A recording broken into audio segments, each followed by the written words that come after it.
Bonsoir, Madame et Monsieur. Bom, eu vou falar em português, peço para já desculpa a todos. É uma honra enorme estar aqui pela segunda vez na CIT, nesta belíssima sala, convosco, com imensos amigos. É uma honra também estar aqui contemplado por esta nomeação, especialmente com o elenco que esta Global Heart foi tendo ao longo do tempo e especialmente com esta presença enorme do dia de hoje. Bom, eu venho falar, portanto, de cinco projetos, aliás, 3 obras e 2 projetos. 3 obras possivelmente as mais reconhecíveis, ou as que convocaram a estar aqui, e 2 pequenos trabalhos, um deles que corresponde a um pensamento. Eu começo por uma imagem dos anos 40, 49, de um artista português radicado no Brasil, que é Fernando Lemos, que titula esta imagem como a recusa. A recusa, portanto, de uma identidade. Portanto, aqui interessa-me imenso abordar este tema, da questão do meu tema, da minha condição geográfica, da qual trabalho e habito, que é uma condição insular, de um determinismo geográfico muito específico, não porque a ilha pela ilha, mas no sentido dela ser, no fundo, convocatória de um tempo e de uma erosão constante e que nos obriga a uma construção permanente de trabalhar no limite das ações, no limite do território. E por isso felicito esta Global Heart, esta IACT, por também recusar-se e na sua nomeação participar, estar presente numa arquitetura mais que trabalha o ínfimo, que trabalha a singularidade e dispensa grandes efeitos, grandes aparatos formalistas. Bom, este é o meu lugar. O meu lugar onde habito, esta é uma ilha. Este desenho pretende representar isso. Portanto, a minha ilha, no fundo, é uma montanha que emerge do fundo oceânico até ao limite, tem 5.000 metros de altitude e eu vivo acima daquele resquinho que é o oceano. Portanto, vivo num quinto deste território. Portanto, isso leva-nos a perceber logo no imediato a questão da radicalidade de vivermos num contexto insular, não é? E, portanto, a ilha é sempre um lugar estranho de habitarmos, não é? Porque sabemos que vivemos sempre rodeados de água, num valor muito ínfimo, mas também assentes na terra, como num grande continente. Portanto, assim, no fundo, é para vos tentar situar. Ontem, o nosso amigo japonês não sabia onde é que era a Ilha da Madeira e ficou muito espantado pelo ponto que ela significa apenas no oceano. Portanto, é realmente o ínfimo. Estamos ali muito próximos entre o continente africano e o europeu, e correspondemos, como para uma compreensão maior, é, no fundo, um conjunto de ilhas vulcânicas, portanto, e como dizem os nossos amigos geógrafos, portanto, são as ilhas verdadeiras, aquelas que emergem de um fundo, não é? Bom, eu queria passar por vos mostrar algumas imagens, no fundo, que descreve a minha coleção e que constitui o meu, no fundo, inventário visual e que explica e que ajuda a uma compreensão deste território. Portanto, isto são 2 fotografias de linha de costa, fotografias muito primordiais, portanto, são os primeiros ataques, digamos, ou as primeiras abordagens ao território, ainda que existe, portanto, um exercício de escavação. A ilha como se pode ver nestas imagens, não é um território franco, não é um território de acessibilidade à água, apesar de estarmos rodeados perante uma incidão de água, ela é muito mínima e os acessos são muito poucos, tocam-se com muita particularidade. Este é o exercício da transformação. A ilha, para se poder habitar neste lugar, exerceu-se sempre um lugar de transformação, um exercício constante de uma escavação permanente.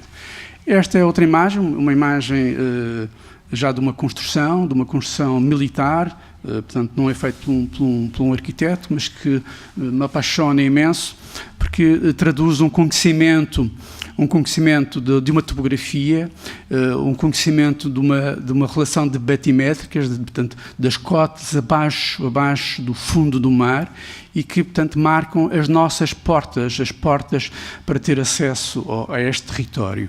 E é, simultaneamente, constituído por dois tempos que me fascinam: o tempo do vulcão, o tempo que faz a base, e a construção, o artifício, a construção do homem, mas que transporta a mesma matéria transformada e faz uma espécie de ligação única, de um elemento único, explorando a questão telúrica de construir aqui. E, simultaneamente, importa-me muito esta fotografia e visito constantemente este lugar. Aliás, há um poeta, um escritor português, diz que quando tem perante muitas dúvidas, visita sempre o mesmo livro. E esta obra, para mim, é representa isso, o revoltar sempre para entender melhor um território, para compreender a maneira como toca no solo. No fundo, o nosso ateliê aprofunda muito esta forma como é que tocamos no lugar, como é que pisamos levemente no lugar, como é que tocamos no território, o ponto de toque onde se funde e não se percebe, curiosamente, a sua relação. Aqui outras formas, outras expressões muito populares e que transmitem, no fundo, o vencer de um território, vencer a dificuldade, o lado íngreme, o lado vertical. A verticalidade é uma constante no território e é preciso conquistá-la, é preciso vencê-la. Estes são os primeiros canais que se vê à vossa esquerda, são os primeiros caminhos lançados para o homem, que serviram para vencer e conhecer o território, e a imagem da direita são canais de água, portanto também são fabricados pelo próprio homem e que trouxeram esta possibilidade de vivência do homem. Isto é, esta questão piramidal da ilha, enquanto o lado sul não tem água, mas é onde o homem vive, portanto foi preciso ir ao lado norte, à costa norte, buscar a água, quando era predominante, portanto foi preciso traçar estes caminhos de água, portanto representando também um conhecimento fortíssimo da topografia, a topografia sempre como motor da ativação deste lugar. E este desejo constante de conquistar território, de subir mais alto, subir aos picos, e criando estruturas muito rudimentares, mas este desejo enorme de vencer um lugar. E mesmo na parte lúdica, e neste lado mais estranho, num desenho extremamente interessante, que me deixa extremamente quase invejoso não ter desenhado esta piscina, com um desenho incrível, e que representa de uma forma muito simples o desenho encontrado num lugar, uma geometria encontrada nesse próprio lugar. Portanto, interessa-nos muito uma arquitetura situável, uma arquitetura de um sítio que se emerge a partir desse próprio sítio e com uma geometria irreconhecível no outro lugar. Queria começar então a apresentar alguns projetos. Esta é parte de uma exposição em Lisboa. Esta é, portanto, uma sala que foi reaproveitada num centro de artes de Lisboa, o Centro Cultural de Belém. Era um estacionamento e hoje já não se estaciona tanto e não se usa os carros, e este centro utilizou o estacionamento para fazer uma exposição de arquitetura, e hoje é uma grande sala e uma forma de expor a arquitetura portuguesa, e não só. Bom, aqui esta exposição tinha como tema a paisagem como arquitetura, e encontra dois arquitetos, um paisagista e nós, e não por um percurso comum, embora trabalhamos conjuntamente, não pelo percurso nulo, mas pela denúncia de inquietação nos lugares e de uma procura constante com o território. Esta aula central, no fundo, reunia todos os materiais que introduzimos e produzimos ao longo do tempo no nosso trabalho, e nas aulas laterais, onde concentrava portanto, os projetos e imagens suspensas, e depois culminava com no fundo, dos filmes, não é? Ao princípio e ao fim. No fundo, esta exposição foi construída como fosse uma obra literária, tendo um prefácio e um pós-fácio, que fosse entendido sempre o valor do território. Aqui é um detalhe da exposição e que, portanto, no fundo, podemos explicar para iniciarmos o projeto que quero mostrar, que era, portanto, um dos limites da ilha, na costa oeste, numa montanha, e a grande discussão deste trabalho colocava-se na posição de construir um centro de artes fora de um contexto urbano. Nós sabemos que os centros de artes se localizam nas urbanidades, nos centros das cidades, que são motores de ativação e têm proximidades com a vivência. Aqui, por uma decisão política e face à dimensão deste lugar, este projeto em concurso, o Governo decide pôr digamos, e convocando numa política de descentralização, colocar um centro de artes fora do seu contexto mais, digamos, corrente. O que é que se coloca? Coloca-se, estamos no limite de uma montanha, que é um grande problema, e num sítio profundamente agrícola. Colocam-se aqui os grandes problemas da arquitetura, como construir neste limite e como construir num lugar que é dominantemente agrícola, como é que se desenha uma janela, como é que se desenha uma porta, como é que se esconde, como é que se cria 12 mil metros quadrados de construção num lugar que o mais apetecia era que nenhum arquiteto pudesse intervir aqui, não é? Bom, este aqui, para vocês entenderem um bocadinho este lugar, a linha de costa, ele é marcado por socalcos muito profundos e por linhas limite, onde se concentram, nestas linhas vermelhas, onde estão concentrados as grandes construções, ou as construções dos homens, já são nas linhas de festo, nas linhas comieiras do território, e o projeto procurava, no fundo, construir esta lógica e assentar-se no limite desta montanha, indo muito próximo às construções militares que a ilha tem e que o suportam, constroem no seu limite, no limite possível, e que têm um caráter de fortaleza e no fundo, de limite. Bom, ele, no fundo, procurava de um gesto muito simples. As primeiras atitudes do homem neste território são muito básicas, muito preliminares, muito liminares, e passam muito por criar uma linha de terra, uma plataforma única, onde depois o homem assenta a sua construção. Aqui partimos de uma condição perfeitamente inversa. Criamos a plataforma e construímos no seu lado subterrâneo, convocando uma espécie de escavação essa que é uma forma de conquista deste território. Nesta exposição procuramos, no fundo, descompor, fragmentar os objetos, as maquetes, os modelos, e com um caráter muito próprio. Nesta primeira imagem que se vê logo à frente é, no fundo, a denúncia desta escavação, da tentativa de criar uma impressão do programa no próprio rochedo, num próprio maciço rochedo, e nas imagens seguintes é o objeto distinto, separado do seu próprio lugar, e podemos, de uma forma muito direta, compreender a abstração, embora de um desenho muito direto deste lugar, ele, no seu isolamento, confere uma abstração muito forte. E aqui está o desenho limite. Parece-me que as imagens estão um bocadinho queimadas, mas, no fundo, procura-se aqui construir nos próprios limites. O programa, essencialmente, do Centro de Artes está neste grande limite da montanha. O acesso, o percurso, a denúncia da escavação.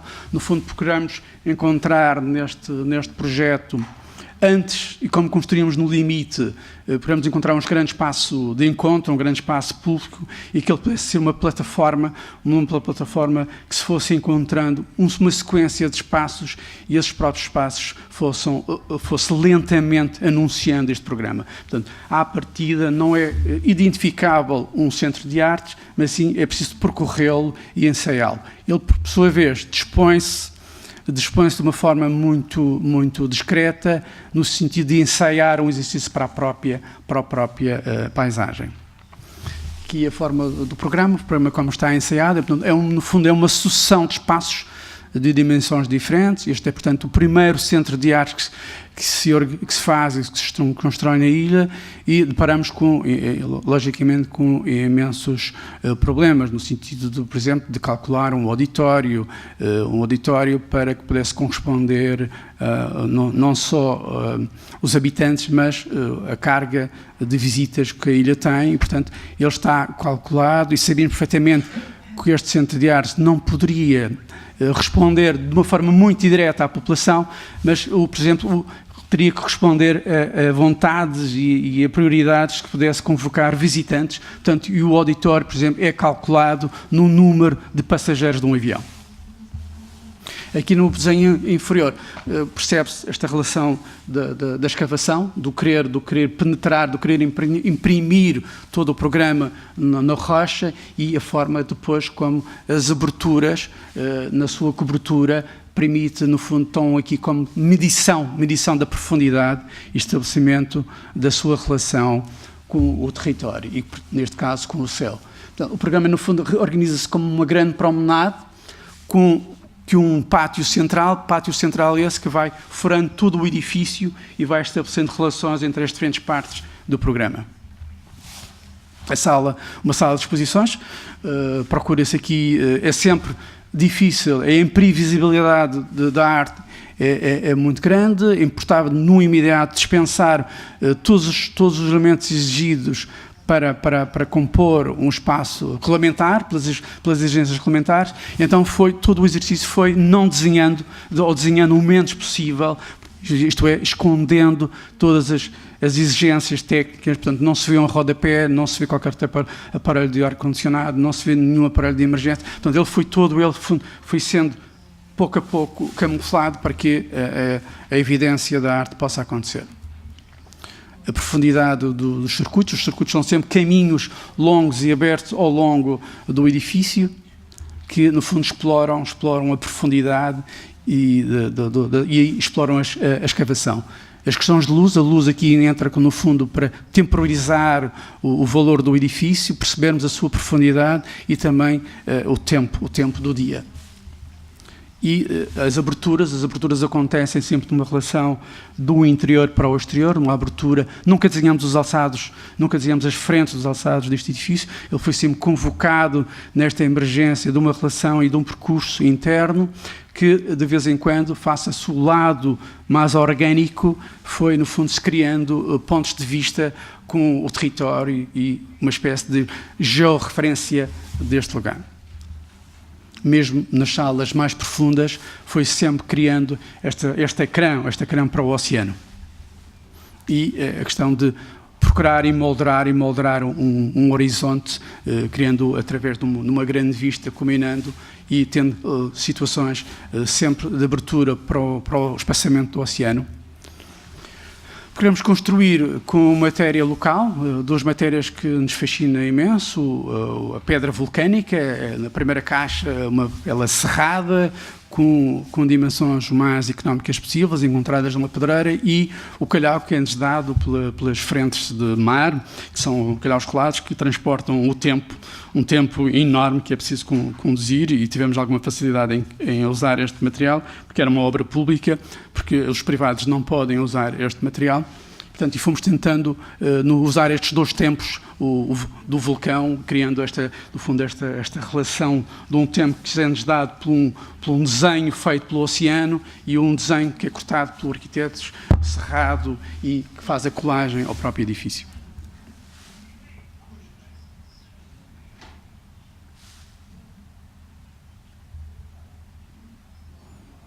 A exploração da verticalidade perante a montanha, e a forma como se adoça e toca, com o desejo de tocar num território, numa montanha, e o edifício transforma-se num desenho abstrato, e a plataforma, a grande plataforma agora sofisticada, que serve no fundo como uma espécie de contratempo à velocidade instalada neste território. Um dos pontos que procuramos muito neste lugar foi, na ilha teve um grau de desenvolvimento enorme na ilha, depois da entrada da Madeira, de Portugal na União Europeia, e criou-se um mundo enorme de infraestruturas que fez com que vencesse o grande problema da proximidade dos lugares da ilha, né? Se, enquanto se desenhava pelos caminhos muito lentamente, as grandes infraestruturas criaram, através de túneis e de vias muito rápidas, tornaram a acessibilidade aos lugares com uma velocidade muito constanteante. No início, isto curiosamente foi criando ao longo dos tempos. Para vocês verem, este lugar antes demorávamos 2 horas, 3 horas para chegar, hoje em 20 minutos com estas infraestruturas conseguimos lá chegar. Bom, e o que é que isto acontece? E o que é que nós procuramos neste constante deste exercício da velocidade imposta numa geografia? Todos nós sabemos que as geografias são de tempos lentos, mas o homem tem esta capacidade de acelerar um tempo de uma geografia. E o edifício procura este contratempo, porque quando viajamos, quando percorremos a ilha nestes túneis, o que nos aconteceu foi uma espécie de amnésia do próprio lugar. Esquecemos, perdemos, no fundo, há uma desmemória, uma espécie de desmemória do lugar, e o edifício procura, antes de ser um centro de artes, quer ser um centro de observação para esse tempo mais perdido neste território instalado. Outro projeto que aqui vou apresentar, também exposto nesta exposição, que é também numa linha limite, mas nesta já numa de proximidade ao oceano, tem como grande fascínio. Ele era constituído ainda por esta mancha negra, este lenço negro basáltico, que é, no fundo, o sinal último do vulcão. Portanto, isto acontece porque o vulcão, quando chega ao espaçamento do oceano, arrefece no imediato e cria uma espécie de rocha diferenciada, e que, pouco a pouco, vai sendo alcatifada pelo homem, não é? Vai sendo submersa, vai desaparecendo ao longo dos tempos. O que se procurou aqui, no fundo, foi encontrar este valor como um património que teríamos que salvaguardar ao máximo este ponto.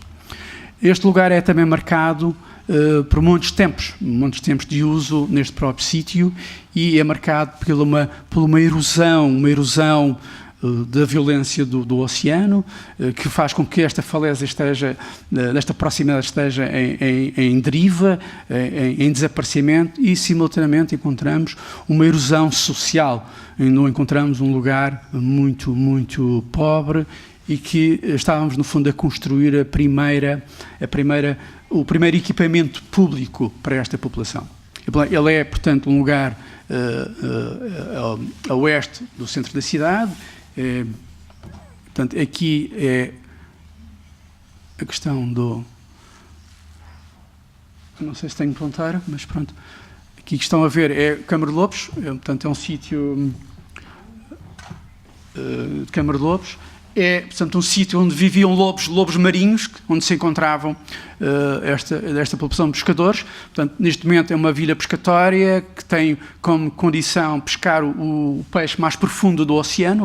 Eles vão aos 3.000 metros de profundidade pescar um peixe negro profundo. Portanto, e tem umas técnicas muito especiais, mas é um povo nitidamente muito rudimentar, e muito pobre, muito vincado por este ambiente. Este é o nosso lugar, marcado neste momento era um forno de cal, aqui onde se produziam a cal, onde se faziam os ensaios para as pinturas das construções. Ele também foi um lugar de reserva do sal do mar. Portanto, ele foi acumulando ao longo dos tempos muitos temas. Aqui é uma imagem de um pescador com o seu rosto vincado pelos ambientes do mar. e a relação última onde nós encontramos, marcado por uma secagem do peixe. Ainda há pouco, na hora do almoço, falávamos do bacalhau. Este é uma espécie do nosso bacalhau, um peixe oriundo daqui, e que tem um processo de secagem e que transforma este sítio nauseabundo por um intenso amar muito forte, quase difícil de percorrer, e já nos seus limites de controle. Portanto, tínhamos como um sítio muito histórico, de valências muito fortes e, essencialmente, de acessibilidades difíceis, onde as crianças e a população não tinham propriamente uma peça de equipamento que pudessem utilizar. Partimos desta condição vendo da esquerda para a direita, há um início de caminho esse que tinha como princípio a defesa da Ilha da Costa, e o projeto procura esse prolongamento desse caminho esse que vai tendo uma dupla função, além de transportar e de fazer a ligação entre o habitar dos pescadores e um novo cais proposto por outro projetista, e fazer com que fosse uma espécie de estabilização desta falésia, da falésia que estava em perigo. E a uma cota baixa, na concavidade possível, um desenho geométrico que se contrapõe e que exalta a rugosidade e a sinuosidade deste lugar, e onde se coloca, novamente, como viram ainda há pouco, uma piscina dentro do oceano. E numa cota intermédia, uma cota mais alta, no fundo, ele é feito muito escalonado no lugar, é um projeto que vai sendo escalonado, diferentes cotas, e vai fazendo uma espécie de relações de cotas com o lugar, portanto, não percebendo muito o seu limite e o seu fim. Um espaço, um objeto, a única construção que produzimos. No fundo, procurávamos construir entre a defesa, a criação da estabilização deste lugar e uma possibilidade da manutenção desta linha, desta lava existente. E a questão da criação do muro, sustentado com pedra local, encontrada ainda nos artesãos deste sítio. Vamos ver o exercício primeiro é mais alto, ainda se encontra as formas como se faziam os caminhos e a nossa repetição, e procurando manter os geossítios, os lugares de formação geológica extremamente interessantes, e a forma como vai incidindo e não tocando, deixando o vulcanismo presente.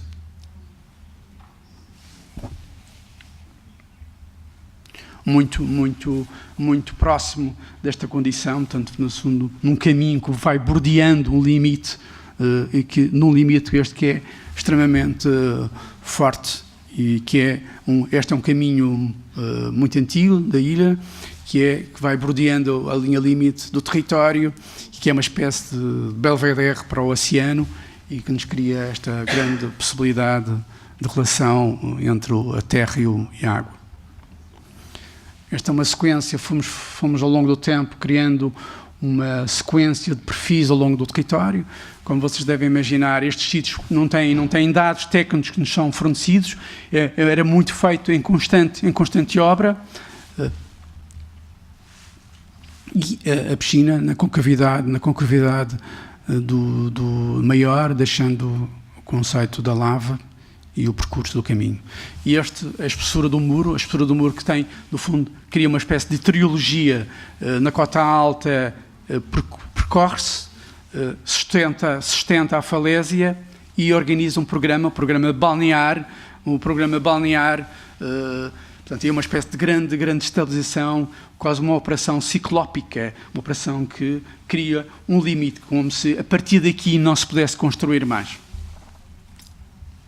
E o topo da piscina, com uma forma de dissipação das energias do oceano. Estamos perante um oceano Atlântico, por vezes tem dias muito rudes, e este projeto a nós interessou-nos muito porque trabalhamos no inverso do interior.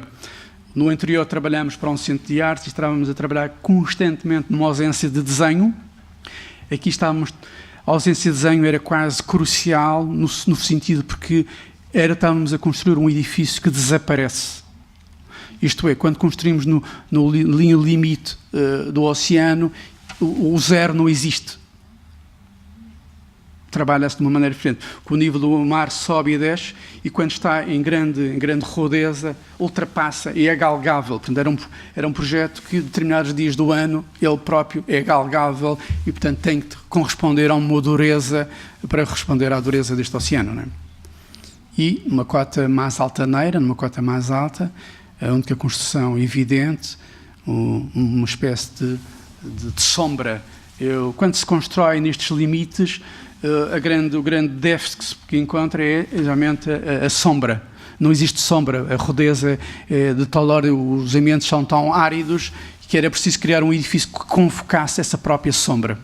E constrói-se, num primeiro lugar, desenhando no espaço possível um jardim que se adoça, é uma espécie de auditórios do Alvaralto, que tem a mesma lógica, que se debruçam e que se encaixam neste lugar e que permite esta relação de ter entre as flores, um jardim e árvores de fruto e uma vinha, que é uma das características muito fortes deste lugar.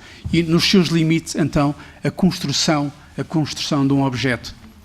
Aqui é para representar esta característica que varre toda a ilha. Portanto, há uma espécie de vegetação dominante por cotas do território.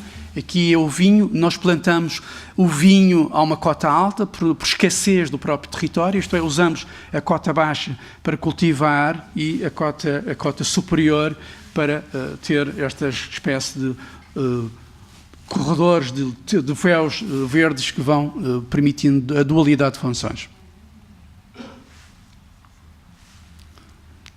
A nossa latada, portanto, de agora, construir com os materiais encontrados, muito ancestrais. Esta primeira imagem é uma pedra escacilhada, uma pedra partida. Portanto, os primeiros caminhos que se construíram na cidade, na ilha, foram com esta forma de comatar o chão e redesenhando os canais de água agora de uma forma diversa e que fazem com que vão buscar a água a uma cota mais elevada e transportando e fazem uma espécie de irrigação do próprio jardim que vamos encontrando. E o espaço dentro do edifício que projetamos como uma possibilidade de ter diferentes usos particulares que se possa entender, e a forma como procura meter o oceano através deste vão muito rasgado, novamente a repetição de querer emolderar a linha do horizonte. E esta abertura através deste ripado de madeira, permitindo trazer todo o exterior. Ele é marcado por dois tipos de materiais que permitem a sua própria erosão, denunciar a própria erosão deste lugar, e que tem um envelhecimento para nós muito nobre, o envelhecimento. Portanto, isto é madeira, ripas de madeira e o aço corten, portanto não tem qualquer tratamento e ao longo do tempo vai sofrendo colorações e vai medindo espaços diferenciados neste lugar.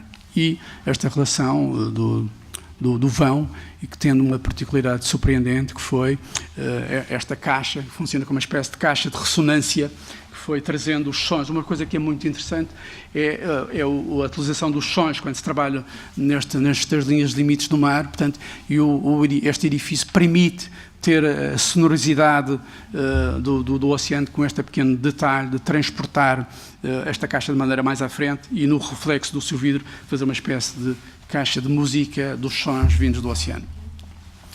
E agora este trabalho é na costa norte, de uma rodeza, como poderão ver, esta imagem muito de densidades fortes, com lombos muito fortíssimos, com linhas de comieira muito enormes, e tínhamos como questão, este lugar é marcado, digamos, por uma gênese do vulcão, não é? Quase o início do vulcão da ilha, e encontramos estes canais, estes monumentos que perfuram a própria ilha, e tínhamos como discussão a criação da visitação deste lugar. Este é o que representa, no fundo, o percurso destes canais, de grutas que perfuram esta maciço rochoso, e tínhamos como grande problemática a grande acessibilidade deste lugar.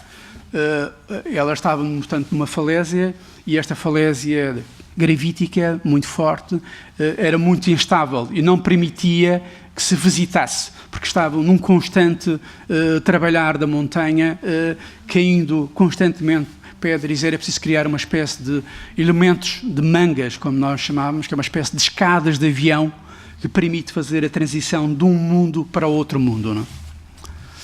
E cá está, construindo em madeira, protegendo a sua acessibilidade e procurando essencialmente criar uma espécie de retina, de treino de retina dos nossos olhos.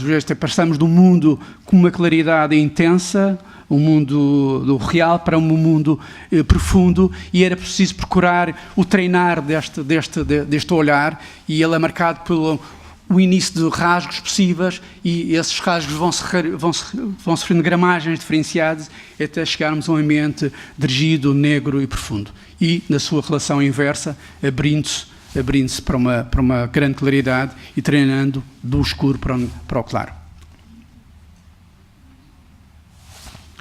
Esta montanha, simultaneamente, já estamos aqui a norte e a grande riqueza da água é constante, ia mergulhando nestas montanhas, que também eram uma das causadoras da própria instabilidade, e procuramos encontrar, no fundo, um tanque que estabilizasse e fizesse uma represa, contesse as águas, muito possível de encontrar no território, muito recorrente, que são aqueles tanques que estão a vir ali à imagem na direita, que é, no fundo, condicionam a água e permite fazer uma irrigação nos terrenos, nos lugares, e podem fazer uma alimentação e sustentar uma agricultura. Portanto, estes terrenos com equivalentes são sempre os tais plataformas, a forma como o homem foi sempre transformando este lugar inclinado, este plano muito inclinado, e criando estas plataformas onde assenta as suas agriculturas. Portanto, e no fundo procuramos, através de um desenho muito simples, de um diedro, criar um grande tanque que presiona a água vinda da montanha e depois é responsável pela alimentação de um jardim em frente, e de uma forma muito natural, aqui uma imagem inversa do tanque para a montanha, vai distribuindo e está numa forma atual o aproveitamento da água que vai irrigando estes jardins. Este projeto está só em projeto, não passou disso. Tínhamos como grande discussão, a criação de um abrigo de uma linha limite. Este é uma fortaleza muito pequena, uma construção militar que a ilha tem muito ao redor da sua linha limite e tinha como função a defesa. Portanto, a ilha era muito atacada por piratas, por corsários, e era construída estes pequenos elementos de defesa do próprio território. E, ao longo do tempo, logicamente perdeu a sua função e permanece ruína até os dias de hoje. Isso é interessante, esta questão de ruína, trabalhar na ruína e introduzi-la já como uma grande rocha e um grande prolongamento desta lava vulcânica que aqui se encontra. Este lugar foi, pouco a pouco, sofrendo uma turistificação nas costas desta fortaleza, e foi, pouco a pouco, com construções de veraneio, criando elementos não identificáveis no nosso território, e, portanto, criou uma presença diferenciada daquela que supostamente pretendíamos, não é? E encontramos nisso um ponto de defesa. Se os ataques no início do século XV, XVI eram feitos em linha d'água, hoje os ataques são feitos pelos turistas pelas suas construções extremamente diferenciadas. Portanto, interessávamos criar aqui um elemento que pudesse quase representar uma negação destes valores e não propor um ensaio de turismo, mas a Madeira poder ensaiar uma hospitalidade. Isto é, hoje nós, quando viajamos, parece que estamos definitivamente condenados a ser turistas. E quase já não temos possibilidade de ser mais viajantes. E queríamos que aqui pudesse ser uma grande oportunidade de contrapor os modelos impostos pelo turismo. Que entramos num avião perfeitamente climatizado, saímos do avião, entramos num Uber com umas garições extraordinárias, entramos num hotel umas condições extraordinárias, e depois, se quisermos saber o tempo, vamos ao nosso iPhone. Portanto, e queríamos fazer uma situação perfeitamente inversa, que era viver neste lugar, podendo captar todas as radicalidades deste próprio lugar. Viver no limite das ações, e então procuramos não tocar na ruína, deixar a ruína intacta, criando 2 pontos, 2 naturezas diferenciadas. Uma zona que está embebida nessa ruína, mas que não toca, mais vítrea, onde é o dormir, e num corpo superior, que flutua, e onde está um estar. E um estar que se inclina única e exclusivamente e defendido para um oceano. E para fazer esta relação é preciso sair sempre. Sair sempre deste contexto. Portanto, eu, quando estou na sala, eu vou dormir, portanto, tenho que presenciar a dureza do oceano, tenho que presenciar a dureza do tempo. Aqui é uma maquete que expressa esta atitude.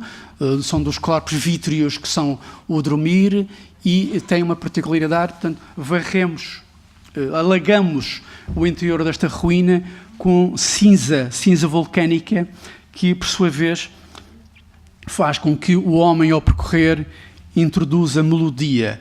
Nós interessamos sempre, quando construímos casas, quando construímos moradias, o que nos mais interessa é o corpo e a coreografia que ele possa fazer. Andamos sempre das coreografias, atrás de umas coreografias que o nosso corpo pode fazer. Quanto mais coreografias ele possa entender, melhor é a forma como queremos fazer este projeto. E queríamos que essa coreografia que este visitante pode aqui estar, pode criar imprevisibilidade no seu dançar desta cinza vulcânica, e, simultaneamente, com um grande teto que é o corpo que emerge sobre isto, transforma o som do mar numa caixa de ressonância. E, portanto, há 2 sons a competirem: o som do caminhar, do caminhar lento, porque o pé enterra nesta cinza e nos obriga a ir lentamente para um lugar, e o som do oceano. Aqui são o desenho que se pode apresentar, e os 2 pontos diferenciados, de que criamos uma espécie de uma tipologia reinventada para um lugar extremo. E o piso superior elevado, aqui numa maquete com sal, para ter um brilho, e para percebermos o lado solto e a defesa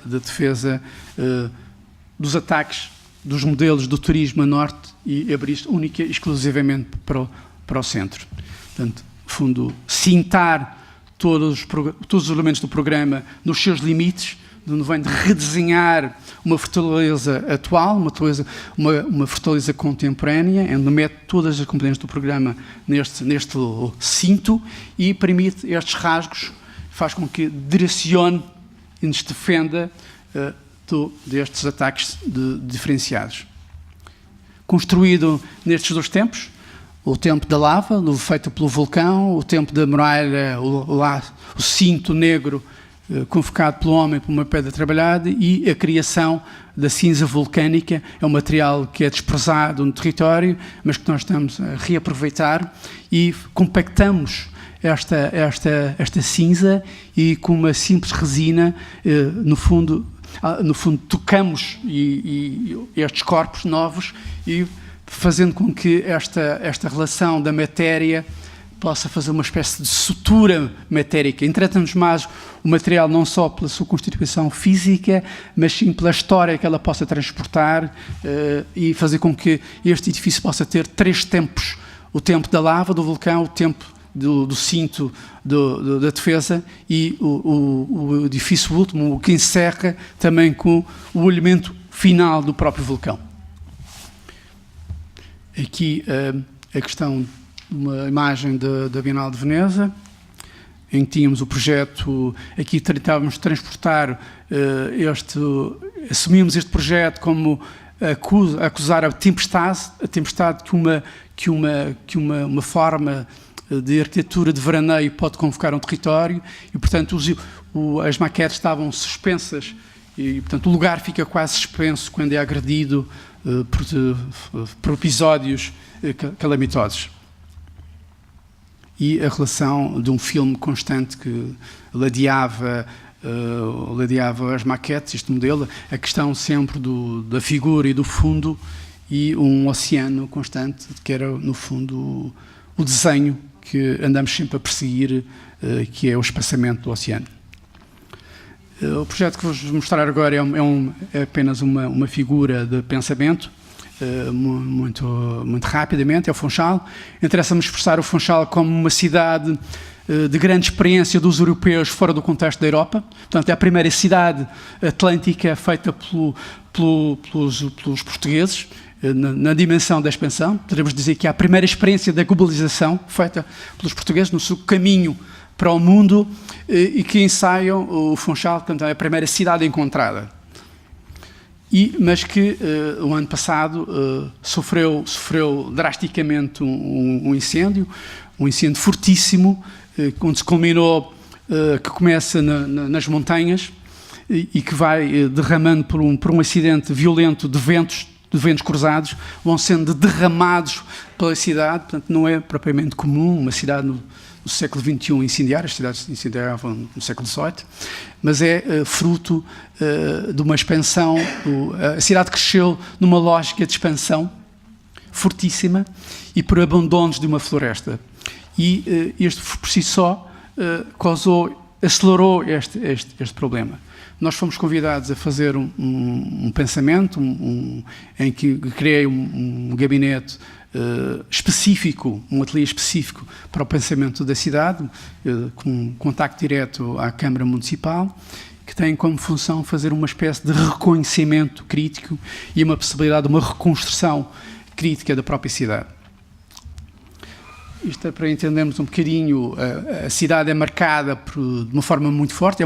Esta é uma espécie, o seu desenho é uma espécie de coração invertido, é um grande anfiteatro, aqui a linha de costa, e para subirmos, ela acelera-se muito, é uma espécie de grande anfiteatro, marcada por estes três socalcos, são estas ribeiras, marcadas por estas linhas, que são muito fortes, e portanto a água desenhou sempre este lugar, pelo oceano, e pelas linhas de água, pelas montanhas muito altas que vão. É uma cidade, portanto, que é constituída da cota 0 à cota 1800.